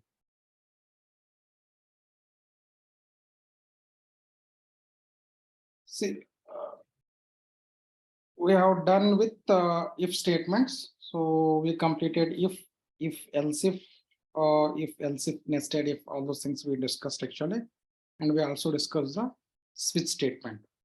So the thing is like why I'm trying to take a lot more sessions concept in one day. This is not a regular session, this is a crash course.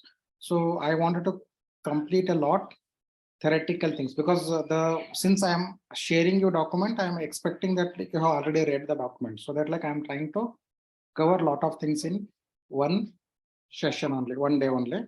So now what we look into, like we look into the loop statement, where exactly we will be using the loop statement, like when there is a repetitive statement is there. So repetitive task has to be there. See, this loop statement and this conditional statement changes the flow of the execution. So it's like, for example, if statement 1 is there, then after that, like statement 2 will execute, and statement 3 is a conditional statement. So this is assume that like this is two path, true path and false path. Like assume that like it's a true path and there is a false path. So something that like. So then after that, like next statement, like a true path will execute statement 3, false path will execute statement 4. Then after that, like statement 5. So then now this is how the next assume that like there is some more statement and statement 6 and statement 7 or something. So this is part of a loop, means like this will be executed multiple times repetitively. Means like what I'm trying to say is actually this conditional statement and loop statement changes the order of flow. So depending on what you want to do. So this loop statement is actually like let me say that like it has multiple statement. These statement I wanted to repetitively execute multiple times, like statement 1 or whatever it may be, like 10 times or 20 times. This is all decided by how we wanted to frame the condition to that. So let us see that like there are what kind of loop statement exists in the C program. There are two kind of loop statement exist. One is a for loop, another is a see the for loop, while loop, and do while loop. These are the three kind of loop statement exist. So let us look into for loop. What exactly for loop? The syntax of for loop actually for, and there is a bracket. So there is a close bracket. So the bracket starts and bracket close. So this is there, and within this bracket there is something called a initialization statement. There is a colon, and then test expression. Then there is a colon. So then the update, and this since it is a block statement. So start of flower bracket, end of flower bracket. So here we can have any number of statements. So these statements will be continuously repetitively executing till this condition holds true. So test expression. Still this condition holds true. This keep on looping. So before entering into here, so it will do the initialization, and then it will check the condition. And if the condition is true, then it will start executing. And update the statement is actually like this one, I'm trying to do some modification so that this condition sometimes it has to become false. If this condition doesn't become false, like so for example, let me take a simple statement. So let's go here. If I'm trying to say a for loop, so how exactly I'm trying to define? So let us say that like for loop I'm trying to define as for, so bracket, this bracket, then initialization maybe I is equal to 0. I'm initializing I is equal to 0. Then I am trying, this is semicolon. Then I am trying to check condition less than, if I is less than 10 is a condition. Then what I am trying to do is actually, sometimes this I has to become, because since it is I 0. So if you're not incrementing or modifying this I, so I is always will be less than 10 only. So this, whatever the for loop statements, this will be keep on executing infinite time. So to avoid that, I am trying to do actually, I am trying to add a I plus plus. It's like I am incrementing I value. So what happens actually, initially I will be 0. So it will be executed once. Then I will become 1. Again, it will be executed. Then I becomes 2. Means like, so when I becomes 10, this condition doesn't hold good. So it will come out of the loop. So means like there is a initialization thing. So you should be initializing, and there is a condition thing. So that it keep on checking whether to execute this loop or not. And there is update statement, because this will modify this. If you are not modifying the thing, either here, either in the loop, anywhere, if you are not modifying, then this will go for infinite kind of statement. So that's keep on executing. So that is what thing. So you should be remembering what is the structure. The structure is look for and in the bracket initialization statement, semicolon, test statement, semicolon, update statement, and in the bracket you should be you should be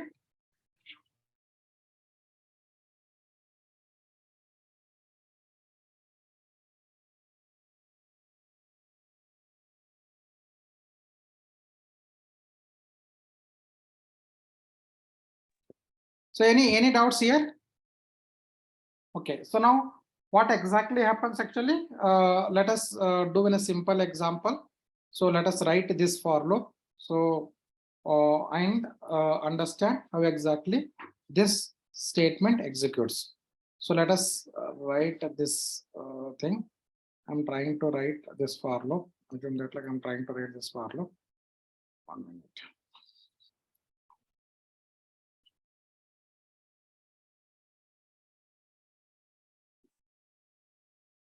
Okay, so first I'm written the skeleton. Okay, the skeleton is written. Now I wanted to do for loop. So what I will be doing, I will be initializing. I'm trying to take int I. So now I'm trying to say int I. Now let me do for loop. For bracket I is equal to 0. Then I is less than 10. Then I plus plus. So now I'm trying to create a skeleton. So in the skeleton, what I want to do, print I. I wanted to print the I value, percentage D. So I'm trying to print I. So this loop will be executing till this condition is hold true. So this is the what. So now this is a for loop to print up to the number 10. So this is what I'm trying to execute. So what is the mistake here? I have not the semicolon. Semicolon is necessary. So I got this. So this all things comes in one line. So I wanted to write every value into different line. Then I need to have a slash n. So this is how I'm trying to write. So this loop is executed how many times? 10 times. So initially I is equal to 0. So printed. This is how. So if you wanted to change, so I wanted to print the only even numbers. So then how should I do? So instead of I is equal to I plus plus, so what I will be doing?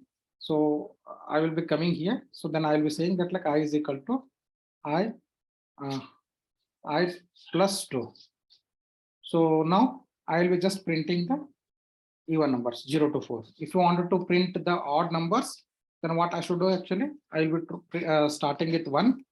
Then I will be incrementing 2. So I will be just printing the odd number. In fact, you should be able to understand these things. So this condition I can put here also, I can put here also. If I'm not having here, so nothing is there here. So this initialization I can do here also, or also I would have done I is equal to 1 here only. So that is also, but this semicolon has to be there. This semicolon has to be there. So any questions here? Any doubts? No, sir. Okay. So this is the for loop. So I have created for loop. So for loop condition, and okay, if you don't want here, everything can be here also. So whole in definition can also be here also. No, not necessary to have a definition outside. We can still run that. So fine. So you should know that actually this also, if you wanted to put here, how should we put that? All things you can be looked into. You can this also you can be put here also. So fine. So key thing is you should know how exactly for loop works. So this is a thing. So now let us go back to the other thing. So the for loop we got into. So any doubts here in the for loop? Okay. So next is actually a while loop. So while loop structure is while text expression loop body. So while text expression loop body, like, so what exactly means that actually? Let us look here. So in the while, the keyword only while is there. So the keyword while this is true, you should keep executing something like that. Like while this is a condition and this is a body. So till this condition is true, this will be keep on executing. When this condition become false, it will come out of the, so it won't execute the statements. So that is the while loop things. So structure is while bracket the condition. So same thing, how should I write actually in the while loop? So what I have written here, same thing, how should I write in the while loop? So same thing, I wanted to print 1, 2, 3, 4, something the same 9 in the while loop. So what I'll be doing? So this int I'm trying to take here. Now I initialize the integer. Now here while I is less than this, only one condition, this semicolon is not necessary. So this and print I and I is equal to I plus. So this is what is the while loop. So you will be executing same thing. So you should be able to understand, because so this condition, like I will be initially I is equal to 1. So I is less than 10, it will come here and it will print I. Then I is incremented to by 2. So I will become 3. Then is I is less than 10. Yes, 3 is less than 10. Again, it will come, it will print 3. Then it will be incremented by 2 more. Then I become 5. Is 5 is less than 10? Yes. So it will come here, it will print this. Then I will be incremented again. So this is keep on looping till I is less than 10. So then it will come out of that. So any question here?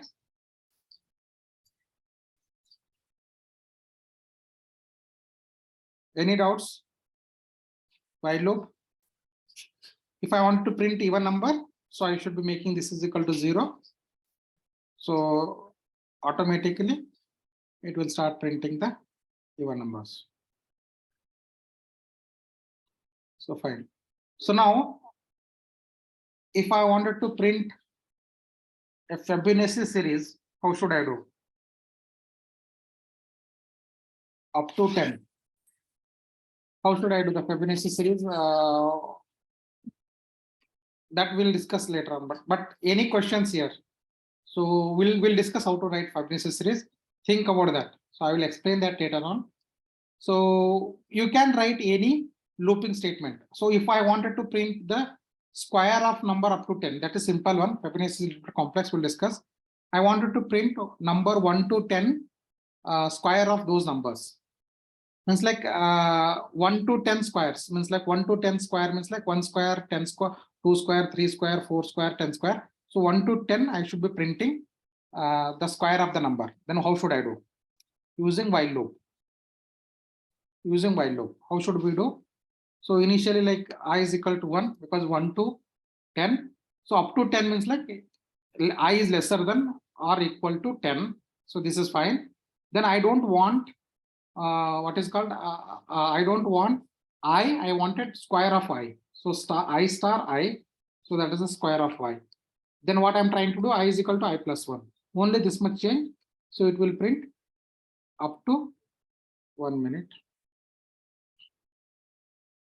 It is 1 actually. So square of number. So see, when you write the skeleton, you should know that like how this code has to be modified, because if you understood this code very well, you can modify code very well. So what needs to be modified? So what is meant by this condition? So any questions on while loop? Any question on the while loop? How the while loop executes? So for loop, while loop. The next is do while. So what is the do while actually? So now, if you think about this statement, what we are executing here. So first thing what it will do, it will check the condition. If the condition is true, then it will execute. In the do while actually, so it will do here, and this condition will come something like this, while. So now I'm trying to put, means like, so irrespective of that, it will first print, then it will check the condition. So initially, so it will come here, it will print this, and it will increment that, and then it will check. So do while is actually irrespective of that, one time it will be executed. So that is what the do while. So the condition is actually do. So this is a block. So it directly straightway enters here. So it does all this operation. And after while, next time it will check this condition. If this condition is true, then again it will come execute, and then it checks. So this is what is a do while. Do while is actually like straightway. So condition is not checked initially. So this also gives a 1 minute.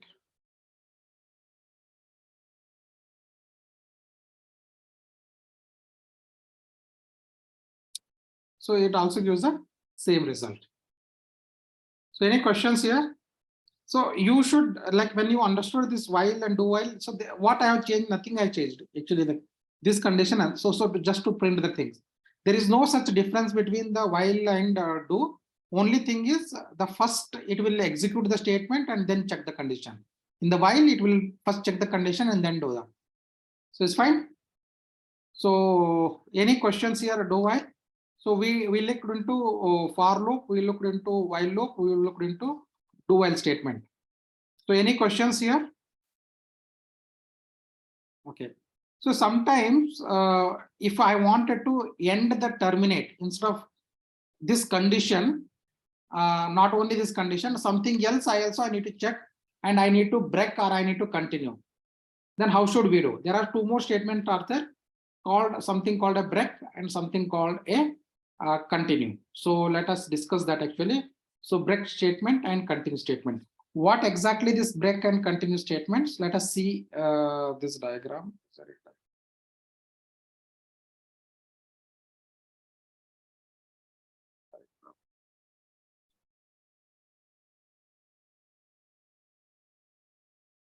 So okay, there is no diagram for, but okay.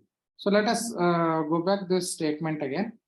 Now here, what I wanted to know, I wanted to skip to printing. I wanted to skip printing this 36 and 49. So I wanted to skip this 36 printing and 49 printing. How should I do that? I need to skip this 36 and 47. So what is that actually? 36 is I square, means like I is equal to 6. I need to skip I is equal to 6. So what I will be doing? So I will be checking if I equal to 6, or is I equal to 7. Please mute. Okay. So now I'm trying to check these two condition. I is equal to 6.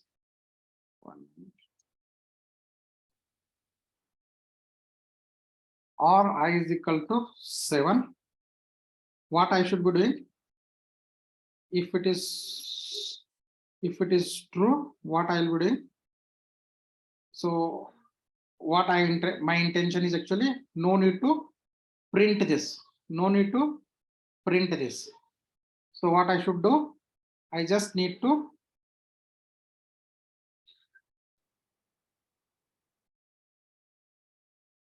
if it equal to, I just need to increment it actually, then continue.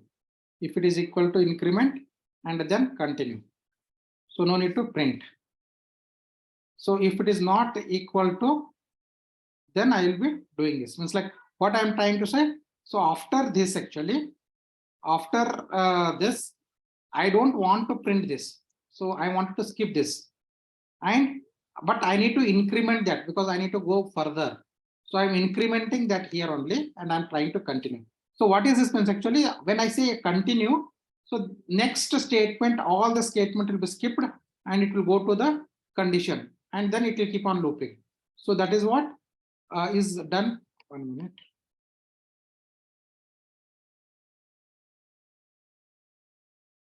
So bracket, you should be having the bracket to put the condition.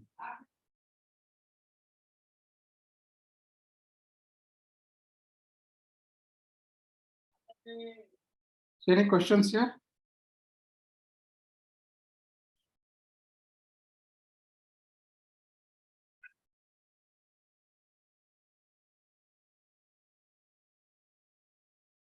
Any doubts?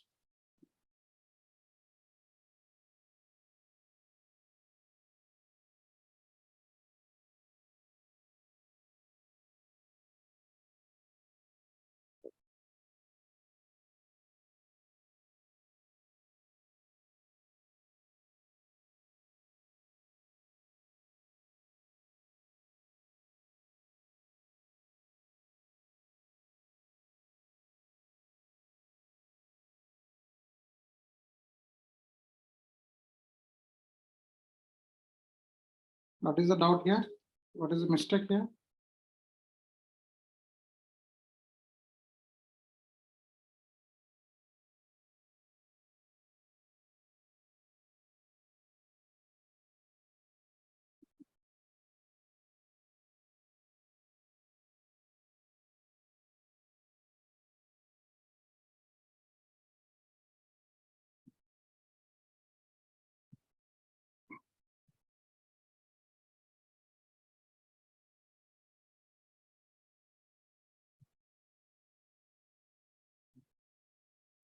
So bracket has to be closed after I is equal to 0.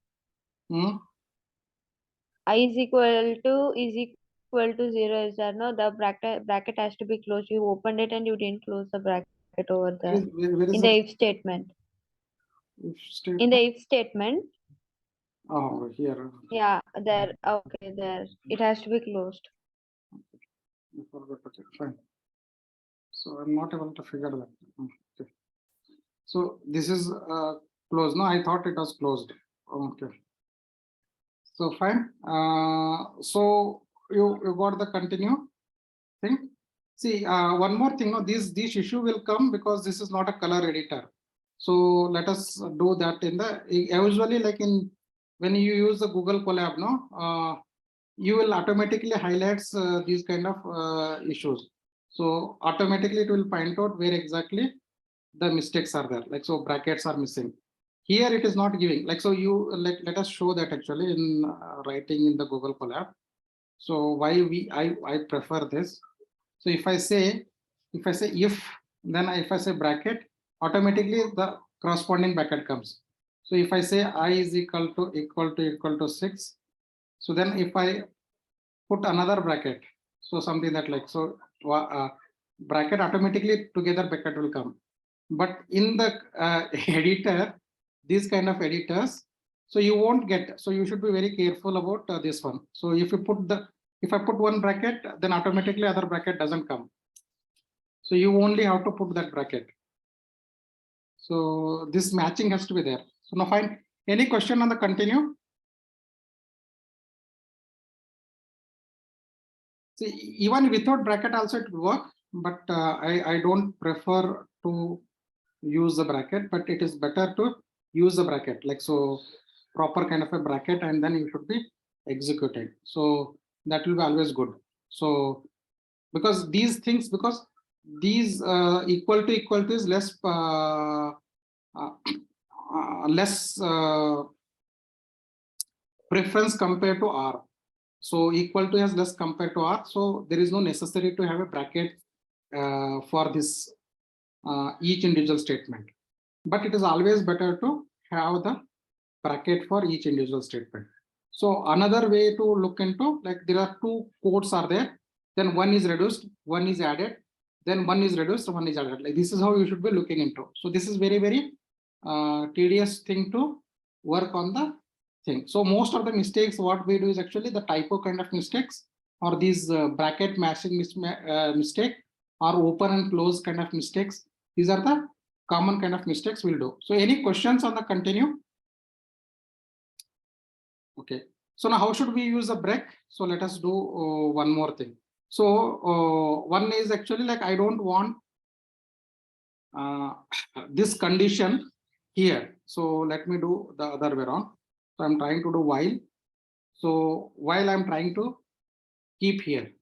So I'm not interested in having the condition. The condition is 1. So while 1 is means like everything, every time it will be true only. So now I'm trying to print it. But after some times I should be exiting it actually. When should I exit? If I becomes greater than 10. So what I'll be doing? If I is greater than 10.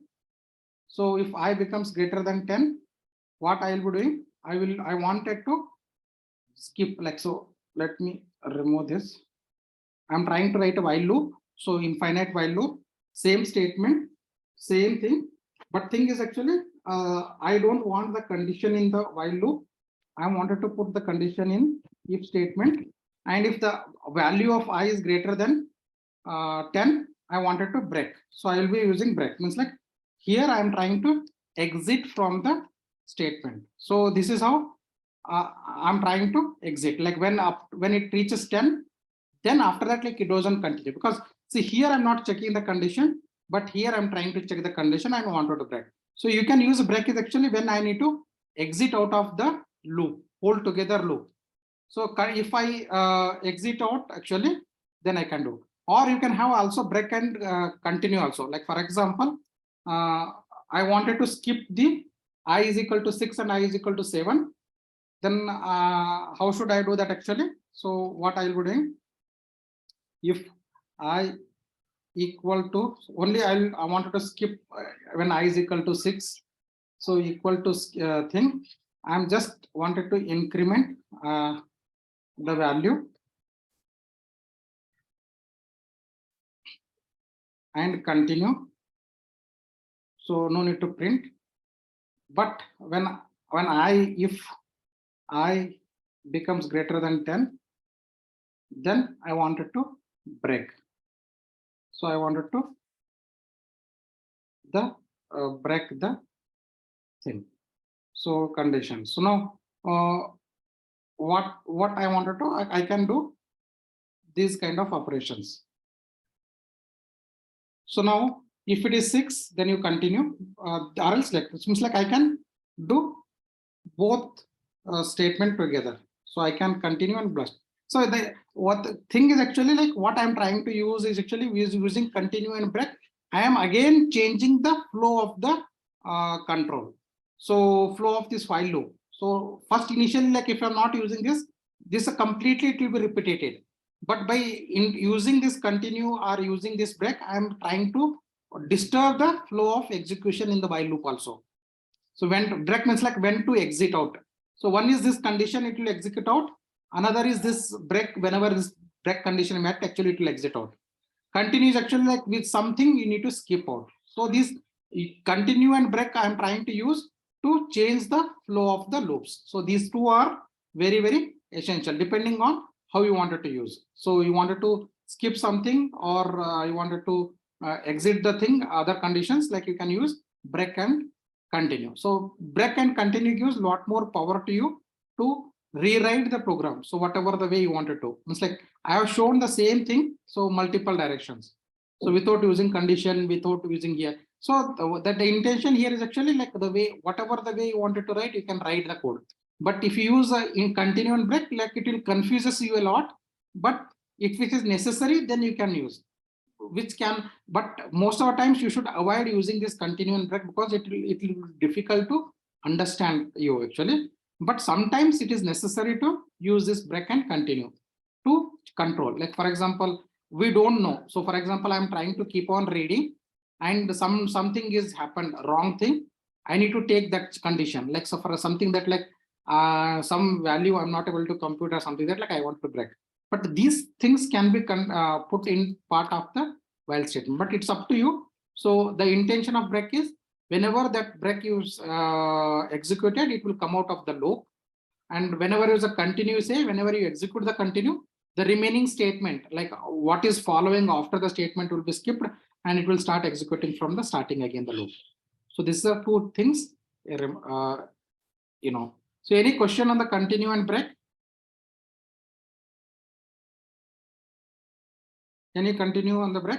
So one more statement is there, the go to, that is also you should be avoiding. So what exactly go to statement does? Go to statement, like for example, go to and the label.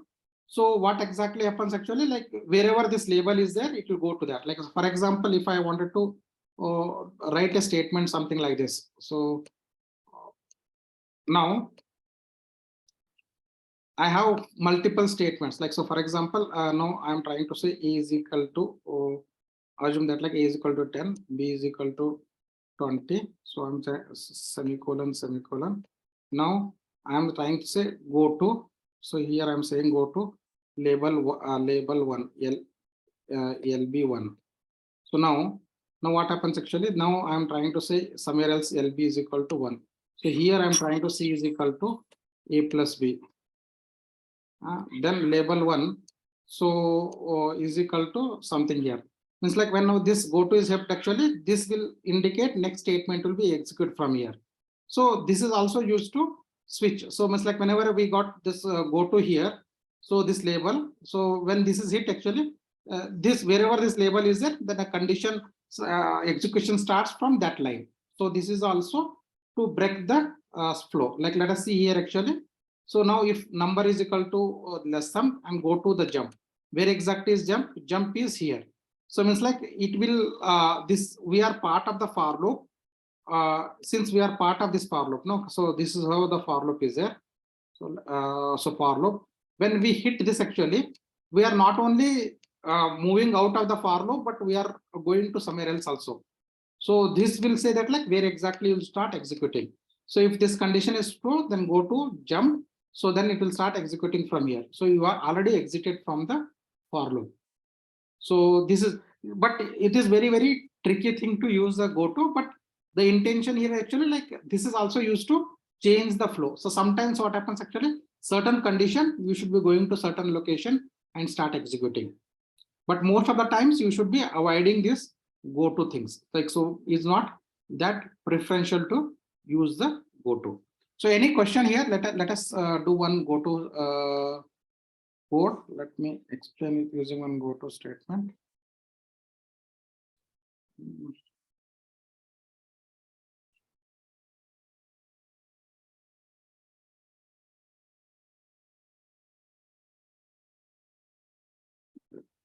So let me run this one.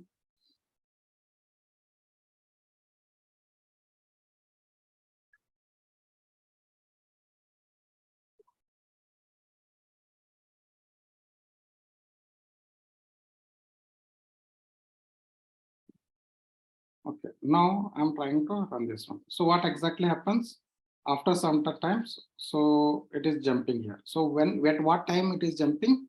When the number is less than 0, then it is jumping here. So now I'm trying to print. So now is it I'm entering the number. Number is and enter number is 2, enter number is 3, average is equal to. So let me see. No, it is difficult to. Let me run here in the Google Colab only, so I can enter the value properly. So